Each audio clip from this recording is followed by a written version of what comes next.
My name's Colin Marshall. This is the Marketplace of Ideas.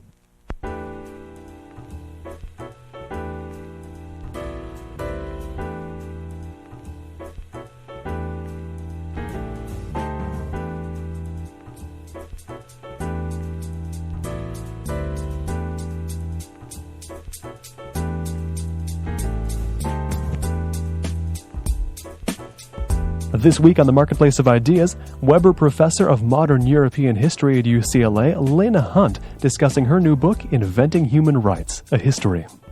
It's a fundamental paradox and one that we live with still, which is, if these truths are self-evident, why did they need to be declared only in 1776? Why weren't they obvious to everyone before? And that's really the starting point of my book, which is, how does it get to be self-evident that people have rights? It's still a problem for us today in that we still want to argue, I would say, that human rights are self-evidently true. We don't believe they're true because somebody said they're true. We don't believe they're true because there's some document that proves it. The Universal Declaration of Human Rights of the United Nations in 1948 made the same exact claim, that these are self-evidently true. It can't be the case that they depend on history because, of course, human rights were constantly violated in history. So it's a paradox we live with, which is that we believe they're true because we somehow feel inside ourselves that it is true that people have rights just by virtue of being human beings. See also the Marketplace of Ideas podcast on iTunes. For my money, the easiest, most convenient way to subscribe to all the podcasts you love. Get the Marketplace every week by popping open your iTunes, going to the iTunes store, and searching for the Marketplace of Ideas. Here at the Marketplace of Ideas, we want to know where our listeners are to arrange for possible live appearances, certain guests in certain places, or really anything. Visit our Frapper map on our website, www.colinmarshallradio.com/marketplace, and click on the link that says, add yourself to our Frapper map here.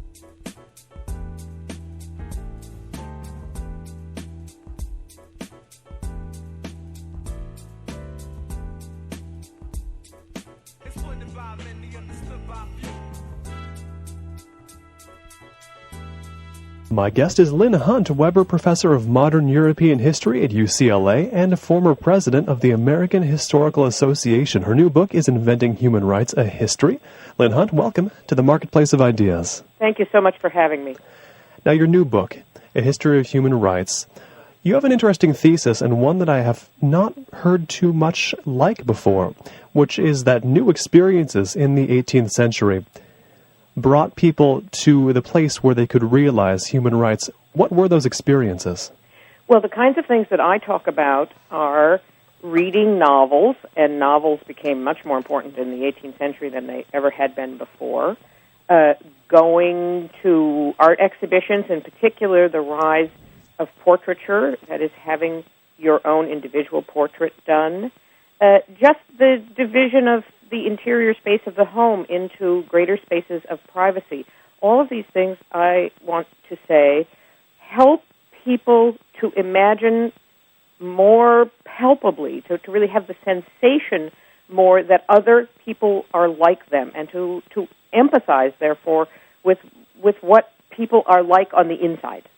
Let's start with the novels, as you do in the book. What were the important novels that made people more empathic? Well, I'm especially interested in what are called epistolary novels. That is, novels that are written as if they are an exchange of letters between characters. This is what was very popular starting in the 1740s, going to the end of the 18th century.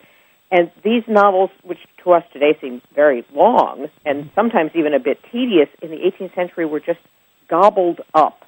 The word people used was devoured, because they really allowed the author to show the internal psychology of the characters, to show how they felt and how their feelings changed over time.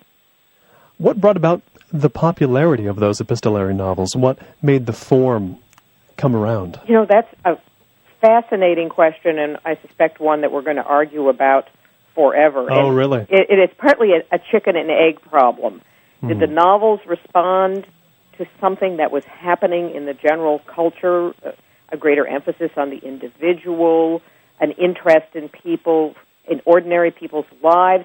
Or was it the other way around? Did the novel make people more interested in what ordinary people were like and even in their own internal psychologies? Well, whichever way it goes, there's no question that novels like Samuel Richardson's Pamela, published in 1740, which really started the whole craze, there's no question that these novels deeply touched a cultural chord and obviously the hearts and minds of just thousands and thousands of readers. And now you cite three important novels in your book. You have Pamela, and then you have Rousseau's novel. What did he do? In Rousseau's novel, Julie, or the New Eloise, was actually the most popular French-language novel of the 18th century. And he was an avid reader of Richardson, and in a sense decided he would do one better than Richardson. He came a little bit after Richardson. In fact, he published his book just about the time that Richardson died. And he was trying to do the same thing, an exchange of letters between characters and just laying out for you in almost exquisite detail the internal struggles of his central female character, Julie. And interestingly, all three of these novels were centered on one heroine, Pamela, Clarissa, and Julie. And so what happens in the 18th century that's so interesting and paradoxical is that a female character is the way that people are sort of learning and thinking about what it means to be an independent person. Now, why female? What about the femaleness of these characters makes them resonate so much? Well, first I have to say there were also male characters who had big audiences, like Tom Jones, for example. Mm-hmm. For example, there's no question that there were male characters, but these three evoked a much more powerful emotional response. And this is no doubt because, first of all, as women, they were expected to express intense emotions. And secondly, and equally important, as women, they actually couldn't really be independent. Therefore, the struggle that they have for being independent is it's a tragic one, but it's also a gripping story for the reader. Tell me about the novelty of all this. When a reader at the time picked up one of these books, you describe some of the reactions. They would say that they were gripped from beginning to end by these very long novels. They were reacting to what specifically? There were novels before. Of course, some would argue the greatest novel of all time was Don Quixote, published at the beginning of the 17th century. Mm-hmm. But it was typical of earlier novels in that it focused on an aristocratic character. Now, that's generally true of 17th century novels. What's different in the 18th century, two things. One, we've got ordinary, everyday characters. Pamela is a servant girl, somebody who would not be interesting in principle to most people. One is the ordinariness of the central character, and the second thing is the emphasis on the internal emotional life. Well, yes, we have a little bit of that in Don Quixote, but more to the point in Don Quixote is his adventures. He's traveling. In the earlier novels, people are adventurers, they're traveling.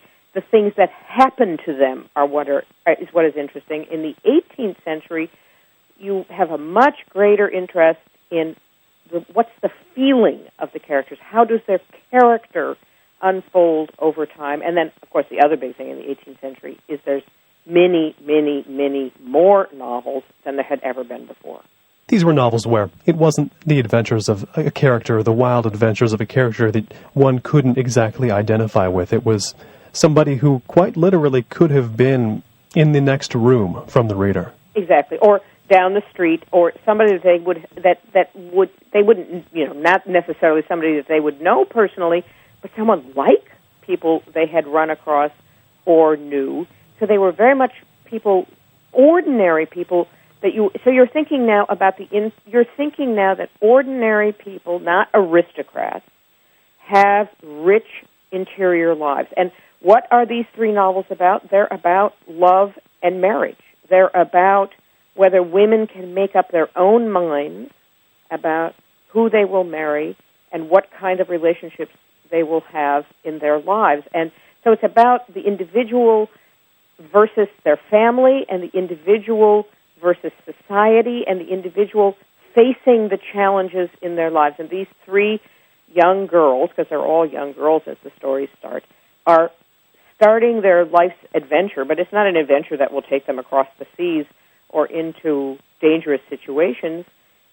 It's adventures about who they will find to love and to marry.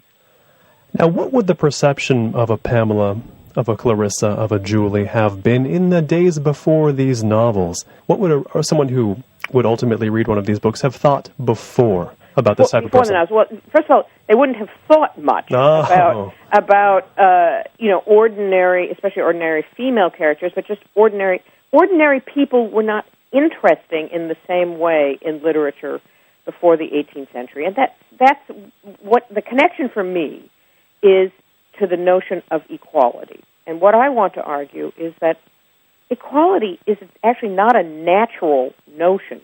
Hierarchy is a much more long-lasting notion in human societies, and equality is a revolutionary idea. And so how do you prepare people for the idea that the ordinary person down the street should count as much as the most high-ranking member of society?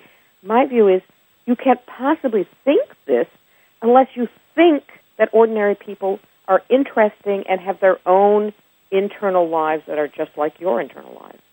And considering that, how much light has been shed on the subject of whether the authors of these novels had that goal in mind to bring this life of an ordinary person to light, yes, to not equalize, but to bring the idea of equality forward? Well, this is the fascinating thing, of course, about culture, is it's not clear that Richardson, who, in a sense, starts this off when he publishes Pamela in 1740, which he does anonymously because he's really not sure about the reception of the book.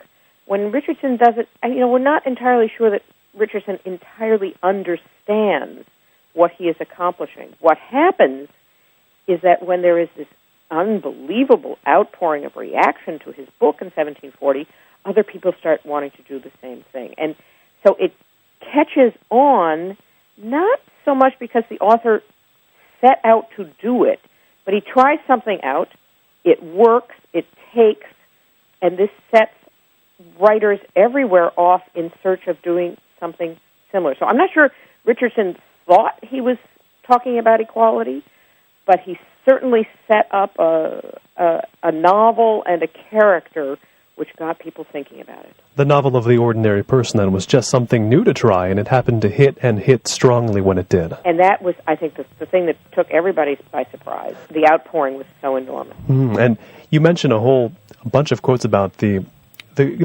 gripping that people experienced by these stories by all three. And you also mentioned in your book that the reactions were not universally positive. There was some denunciation of these novels as well. Right. In a way, there are two views. One is the view that Jefferson holds, especially when he's a young man, which is that novels can create sort of new moral expectations and are a very important vehicle for doing that. So that's the view that says the novel is creating sympathy for other people and making us more moral. The other side, held by many clergymen and many dubious observers, was that the novel was inherently erotic, inherently licentious. After all, it was about love. It was about a girl feeling the feelings of love, discovering love, and therefore it was actually encouraging other girls to imitate the things that Clarissa and Julie do that are considered morally problematic. That is, Clarissa runs off with the person who's going to be the problem in her life because she wants to escape the man her parents want her to marry. So many clergymen thought, well, these novels are encouraging young girls to disobey their parents and run off and get themselves into trouble. Do we know how much imitation was actually done by enthusiastic, shall we say over-enthusiastic readers of Pamela, Clarissa, Julie? Well, I doubt that there was that much imitation per se, but what it was the fear was, and there was certainly a lot of commentary about this, that girls, especially in boarding schools, would be sitting together reading these novels, and they would be encouraging bad ideas and bad behavior in each other as a result. It's a debate we still have today. Does television make adolescents do things they wouldn't have done otherwise? Do movies that are violent make young people do things they wouldn't have done otherwise? We're still obsessed with whether the media can create longings and behaviors that wouldn't have been there otherwise. Is this a controversy that arises with every new type of entertainment? I suspect it is, because, and this is one of the things I try to talk about in my book, which is that, reading a novel is not just a mental activity. You have a bodily reaction. It's not just the eroticism, but you feel an attachment to the characters. And everyone who's been caught up in reading a novel knows this. You lose sense of your surroundings. You feel transported to another place, and you are positively bereft when the novel is over, because you feel like, oh, I didn't want it to end. So we know we have a bodily reaction to the reading, and this is what happens, exactly as you said, with every new type of media.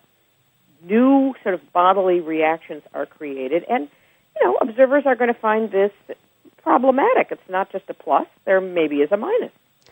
And that's the core of your argument, is it not? That the reaction in the brain specifically is one that made a bit of a feedback loop where they got the empathy from these new experiences that changed their mindset, and that prompted them to want a new political setting. Forgive me if I'm butchering your... You are not butchering me in the slightest. You have absolutely grasped the kernel of what I was trying to say in the book, which is that we can't think of these things as somehow just mental. I want to say equality requires an entirely new relationship to the people around you. How do you prepare people for this revolutionary idea? They have to have new experiences that open them up to the idea that everyone should participate in the political sphere. That's not just an idea. Mm-hmm. It's a set of feelings about what other people are like.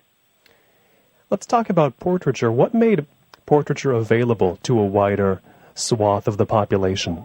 Well, partly it is in the 18th century. People have more money. The 18th century is the beginning of the modern period of continuous growth. There are ups and downs, no question about it. But before the 18th century, there was a kind of ceiling on what growth could be. In the 18th century, that ceiling is broken through.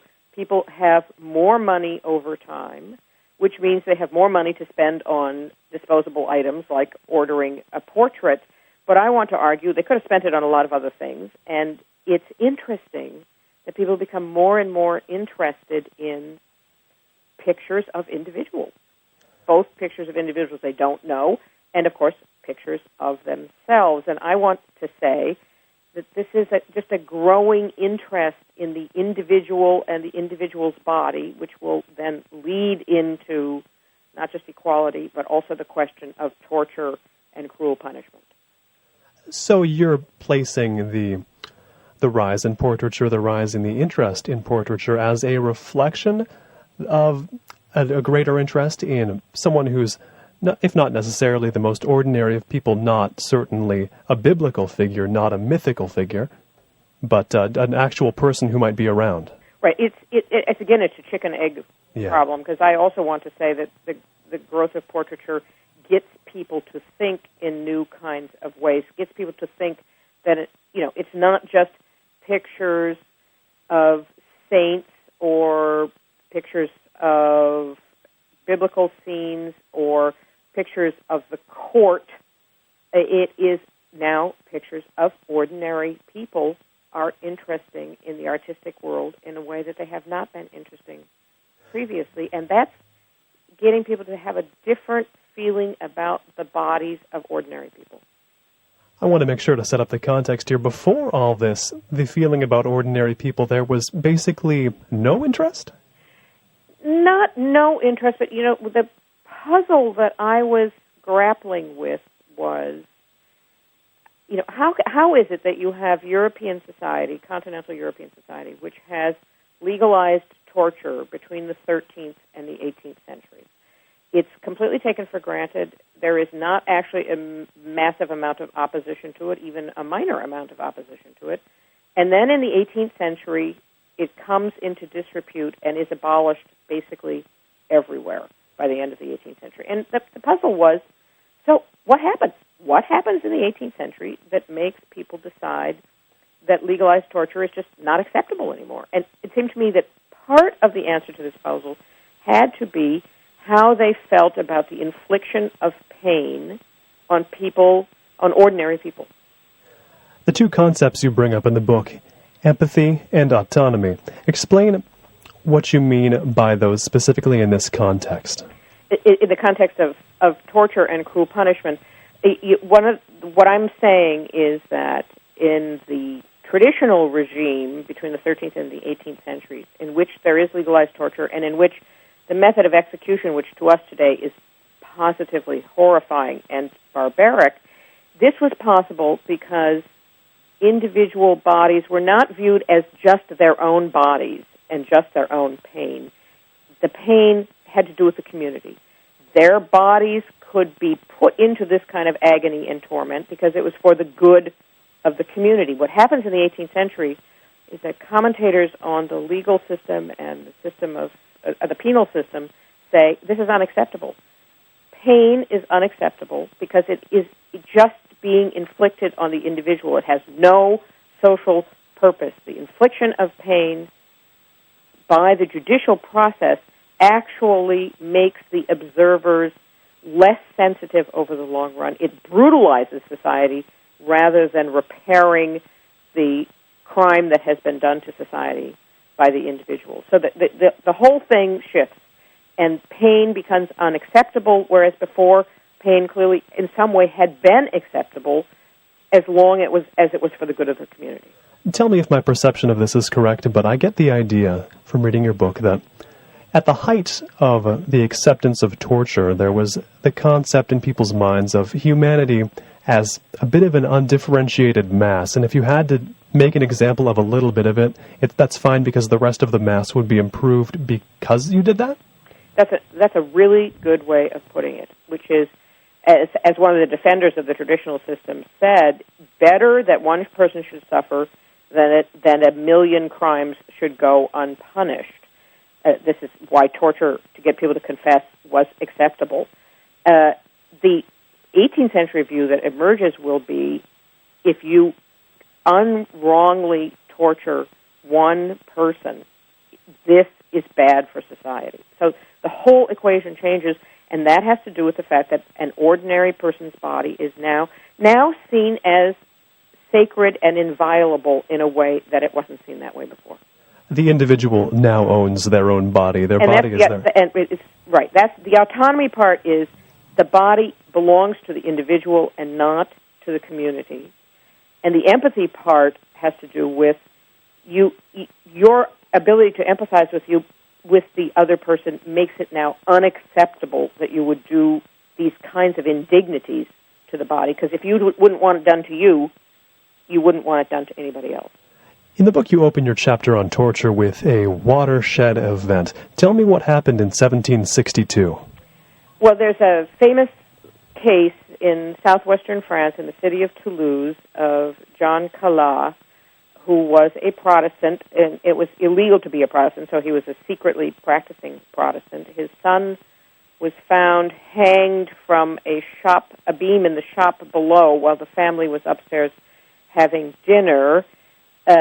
Local people believed that the family had murdered the son because he was going to become a Catholic. And this sets off a long-running legal process. Jean Claude himself is tortured to get him to give the names of his accomplices. First he's found guilty, then he is tortured, then he is executed, and then Voltaire enters into the case after Claude is executed because he is convinced that an injustice has been perpetrated out of religious intolerance, that it was because of the intolerance of Protestants that it could be believed that he would murder his son for this reason. Voltaire enters the case, which becomes a huge international cause célèbre because of Voltaire's entering into the case. And in the course of the case, Voltaire changes his own mind. He had not been particularly troubled by legal torture and cruel punishment before. The case doesn't so much change his mind, but during this very time, opinion is beginning to shift on this subject, and by 2 or 3 years later, when he's writing about the case, the whole way he writes about it changes, and he now considers this an example of what's wrong with having legalized torture. And eventually people will become convinced as well that it is an example of the barbarity of the death penalty in France in this time period. How much does the shift in public opinion owe entirely to the Jean Claude case and Voltaire as an opinion leader? Is that the moment? No, I don't think it's the only. There are actually several cases like this in the 1760s, and what happens is that a young Italian publishes a book called Essay on Crimes and Punishments, a very short book, but a very punchy and to-the-point book, which denounces torture, denounces cruel punishment, and indeed actually argues for the abolition of the death penalty. It brings together all of this kind of slowly emerging thought about the body, pain, and punishment, and argues for an entirely different system, that punishment should be proportionate to the crime, that there shouldn't be a death penalty, and that cruelty has no place. It's just creating barbarism rather than actually serving as a deterrent. So a whole new mentality begins to emerge in the 1760s. The Claude case helps crystallize public opinion about it, but there are other cases at the same time that Voltaire is also involved in that just begin to change people's views about both torture and cruel punishment, and by the 1780s, there's been really a revolution in attitude on this subject. In the book, you work with 3 documents, 3 declarations based upon the concept of human rights. In the 1770s, we have the Declaration of Independence, and how did that express human rights? Well, of course, the opening of the Declaration of Independence makes the first really stirring statement on the subject when Jefferson writes, "We hold these truths to be self-evident, that all men are created equal, and that they all enjoy certain inalienable rights." That's a really to-the-point statement about rights being the foundation of government for the future. Now, people had talked about rights in the past. They had certainly talked about them in the English Revolution of the mid-17th century, and Hobbes and Locke, of course, had discussed the question of natural rights at great length. What's different in 1776 is their evocation for all people everywhere, because Jefferson doesn't say in the United States, in the new, well, it's not yet the United States, in the American colonies we have rights and they don't have them elsewhere. It's we hold these truths to be self-evident. It's about all men are created equal. Not all Americans, but all men. So there's a way in which that statement in 1776 just crystallizes for everyone the new kind of thinking that is emerging about human rights in this period. This universality is the main new concept introduced regarding human rights? Right. Locke also had this element in the Second Treatise on Civil Government in 1690. He also spoke of this in universal terms, and Rousseau in the Social Contract in 1762 had also spoken in universal terms. But this was Locke, though he's an influence on the Americans, kind of drops out of the English conversation because the English are interested in the rights of free-born Englishmen, and it's very much tied to the country itself.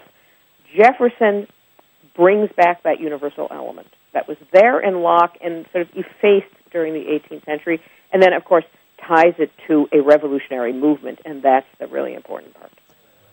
About self-evidence, you refer to it in the book as the paradox of self-evidence. Can this be resolved?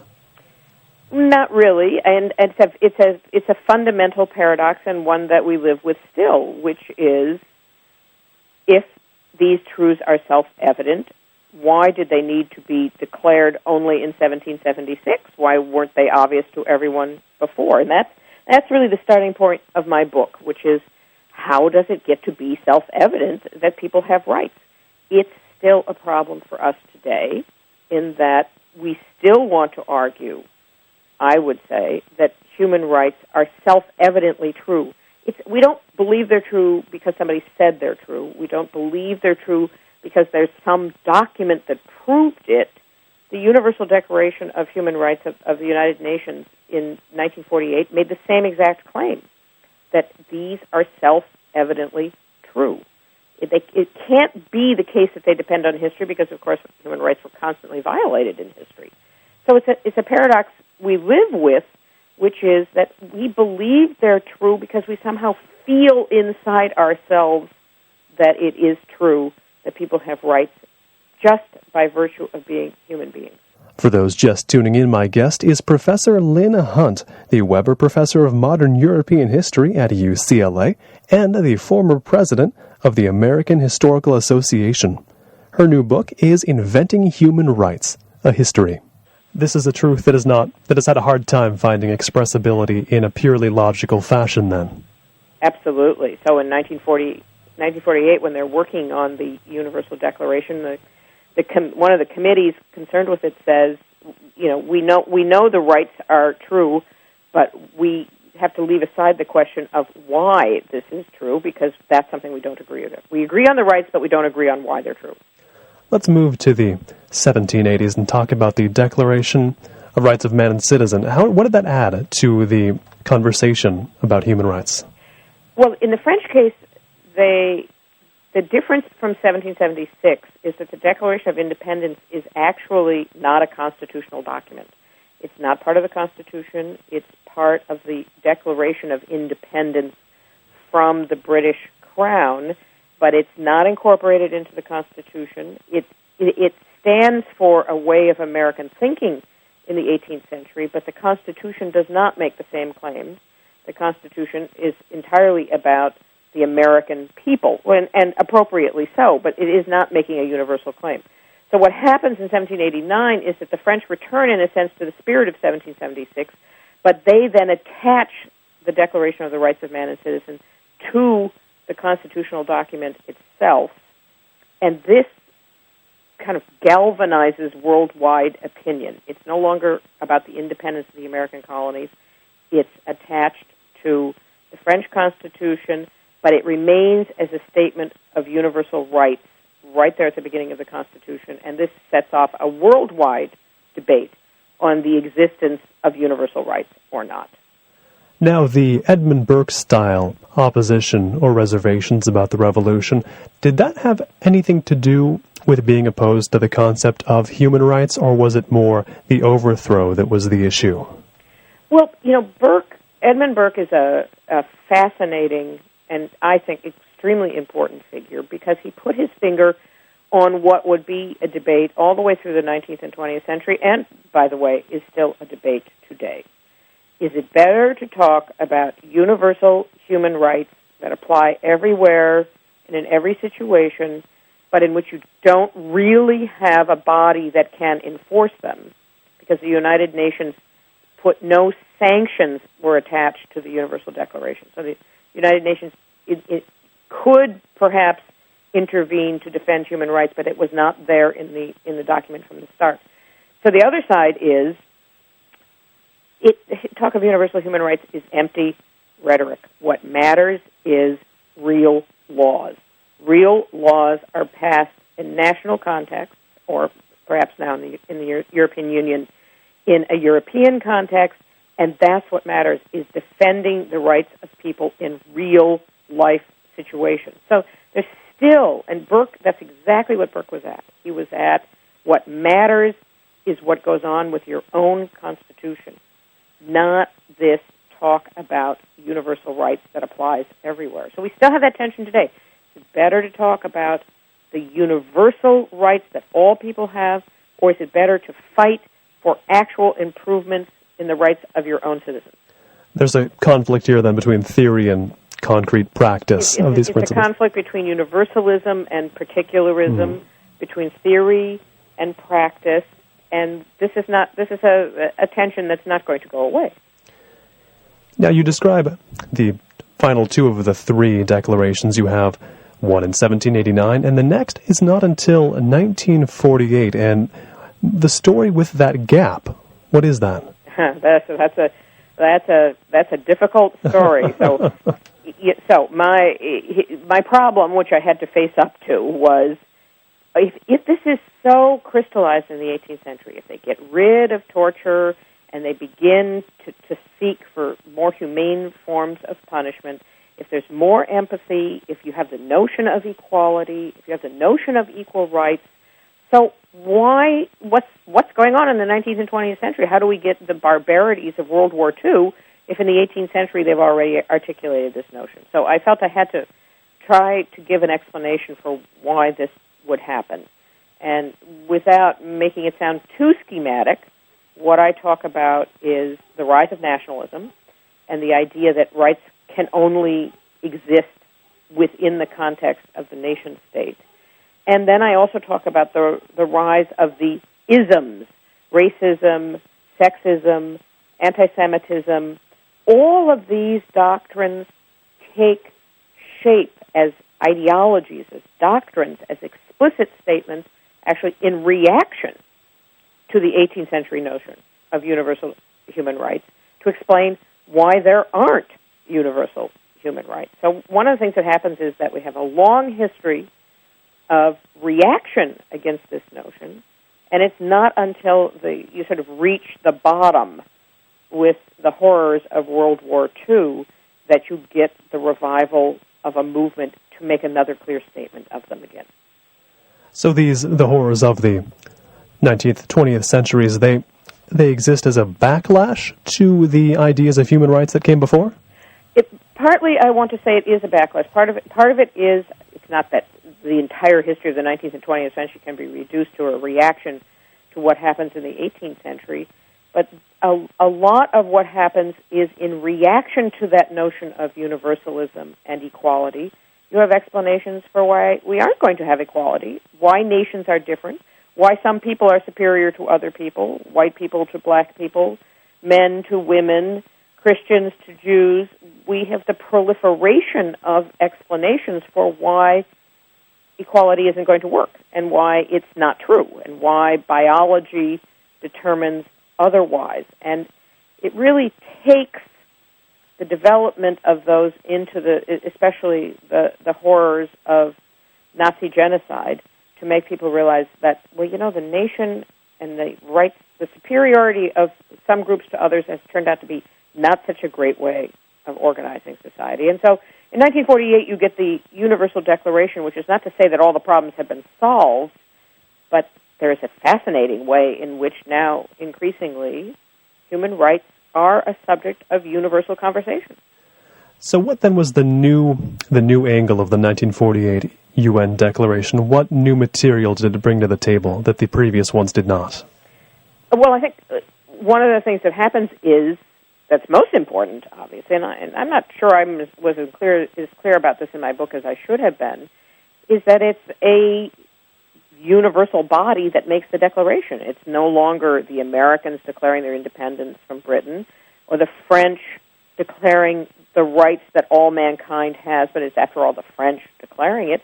It's now the United Nations agreeing to this statement. Now, it was an incredibly difficult struggle to get a universal declaration, and it was an unbelievable political achievement given that Britain and France didn't want one because they were afraid it would lead their colonies to ask for independence. The Soviet Union didn't want one because they were afraid it would bring into question the relationship to the Soviet sphere. The United States was not that enthused in some ways because they had their own race problem at home that they were afraid was going to be called into question. There was a lot of internal opposition to doing this, and Eleanor Roosevelt and her committee managed to overcome all of that, get the Soviet bloc to abstain, and therefore it actually passed. How much of the opposition during that period, trying to come up with the declaration, among UN members was based on fear? Those examples all sound like fear of instability. Was that universally the case with the opposition? Well, it's not universally the case. I mean, fascinatingly, there were several sources that were pushing for it. Amongst them were the Latin American countries who were smaller countries with not as much clout in the international arena, and they were very strongly interested in a universal declaration. And it has to be said that within the United States, the United States government eventually did push for it, and partly this was under the influence of what we now call NGOs, the National Council of Churches, the World Council of Churches, various religious bodies, labor unions, a variety of non-governmental organizations within the United States and on the world level were also pushing for this as a statement of the aspirations of a new world community. And how has that since worked out, in your opinion? How well has the UN Declaration brought about the advancement of human rights since then, in the almost 60 years? Okay, well, you could, again, you can have two opposing views. One is that it's empty rhetoric, and we could cite a long list of horrors, the massacres in Rwanda, the massacres in Bosnia. There are things going on every day in the world that are not exactly edifying examples of the way we treat, that one group treats another group. So on the one side, there would be the negative, empty rhetoric view. On the other side, which is my view, the other side, is that, if you don't have a principle on which you can have a conversation, you just can't mobilize opinion or governments to do anything for the people who are being massacred or badly treated. So from my point of view, we may not have achieved universal human rights, and we certainly have not. But if we didn't have the notion, if we didn't have the statement that we can use as a basis of a conversation, we wouldn't be able to be having a worldwide conversation about what's wrong with one group killing another group within a country or between countries. So to me, it's incredibly important to have the principle of human rights, and it has, in fact, animated all kinds of conversations, both within the United States and in the international community, that are extremely important for definition of the kind of society we want to be in America and the kind of world community that we want to have on the world stage. Human rights, then, to me, sound like the very definition of a powerful idea. Absolutely. I like to refer to it as the bulldozer effect. There is a way in which, once you start this conversation, rights, it's a conversation that doesn't end, because it turns out there's always a new frontier. In 1948, there wasn't an organized women's movement. There wasn't an organized decolonization movement. There wasn't an organized civil rights movement in the United States or elsewhere in the world. The mere notion of rights pushes people to think about these things and pushes against the boundaries that have been set up. And the minute you pass one boundary, a new one comes into view. And perhaps in the future, for example, we will be spending much more time talking about the boundary between the human and the animal. We're much more concerned with animal rights now than we ever were. At the time, in the 18th century, animal rights were not on the agenda. Now, your book, Inventing Human Rights, in writing it, you appear to clearly have had enough source material to write a huge 700-page academic tome, but it's not the angle you've taken. You've written a compact book, a dense book certainly, but a compact one, and an accessible one. What motivated that decision to get it smaller than it could have sprawled? Well, because I wasn't first of all, because I don't think one can be definitive on the subject of rights, and it is an ever-moving frontier of discussion. And I wanted to talk about, what got us going in this direction, why, and I want to show that in the 18th century, the minute, for example, the French said there were universal rights, people got up in the assembly and said, okay, does that mean Protestants now are tolerated and have equal rights politically with Catholics? And if it's Protestants, does that mean that the Jews have equal rights along with Protestants? And if it's Protestants and Jews, does that mean women have equal rights? And what about free black men? And if it's free black men, what about slavery? I wanted to show that the minute you bring up this question, you can't stop the opening of other new questions. And the way to do this was to show how it works, not to try to tell the whole history, to cross every T and dot every I, because it's a history that's going to keep going. The importance for you then was to, if you'll permit me the use of the cliché, to depict human rights as a kind of a domino effect that it's had. Yes. I see. Now, you mentioned earlier in the book, in the introduction actually, that in the discipline of history, there are accusations of psychological reductionism that get thrown around, and you have a bit of a psychological argument here in that people's mindsets changed. What exactly is that accusation of psychological reductionism? Well, one of the things I wanted to say is that history as a field has become very adept at talking about social causes and cultural causes, but it tends to, interestingly and surprisingly, doesn't really talk that much about what goes on in the minds of individuals when major changes take place. Yes, of course, we have biographies of great individuals, and of course we have histories of the ideas of great thinkers, but we don't pay that much attention to what has to happen in an ordinary person's mind for equality to make sense. That's what I wanted to get at. What kinds of changes have to take place in thousands or even millions of individual minds for major new ideas to make sense? And there, it seems to me, you need to bring together the biology of the reaction to new things like the novel, the psychology of what's going on in individual minds, and it's only out of those things that new cultural and political movements take shape. Considering that it hasn't been the trend in history, in the discipline of history rather, what made you want to take it on an individual mind level when others were not? Well, because I think this is actually one of the coming things now. There's no question about it. There is a much greater interest now, I think, generally, in bringing back together the sciences and the humanities. So there's a much greater, and what has been one of the great frontiers of scientific research in the last 20 years, no question about it, it's been the mind-brain issues, which we've been able to get at in new ways with new equipment, with MRIs, with PET scans, there are a whole variety of techniques that have been developed to show how brains are working. So there's much greater interest in the relationship between the actual biology of the brain and social and cultural effects upon it and the brain's effects on society and culture. So that interface is now a subject of much greater interest, and I think historians need to join in the conversation with scientists about how we need to rethink those classic questions of nature versus nurture, biology versus culture, and think about them in new ways. How much willingness would you say there is on the part of humanities scholars to enter into this sort of teamwork with the sciences?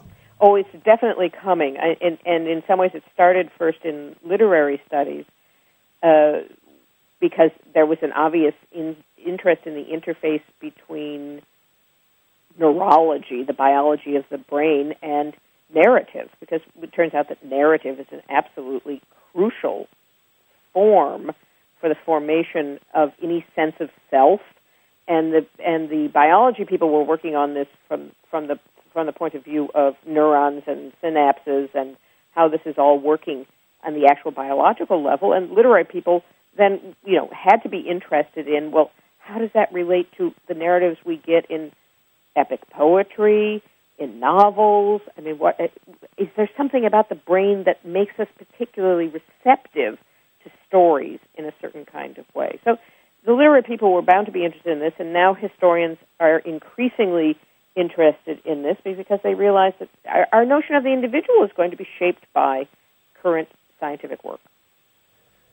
That sort of thinking has made its way then into literature. So history is a newer field for scientific thinking, or not scientific thinking, but thinking that incorporates the work of science into it. It's newer in your right. discipline? I'm sitting here and have in front of me a book by Daniel Schmale called On Deep History and the Brain. He's a medievalist. One of his chapters is called The New Neuro History. So there's no question that this is something that's now beginning to appear in the field of historical studies. The book is Inventing Human Rights. Professor Lynn Hunt, thank you so much for coming on the show. Thank you for having me.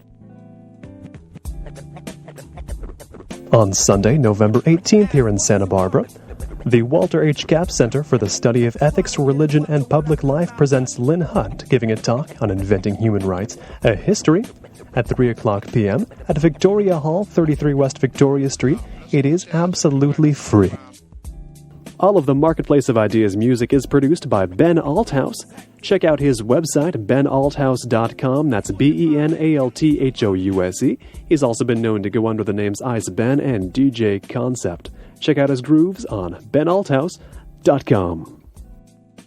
Feel free to leave your comments, questions, and reading suggestions for the audience on the Marketplace of Ideas listener hotline. The phone number is 805-585-3947. That's 805-585-3947.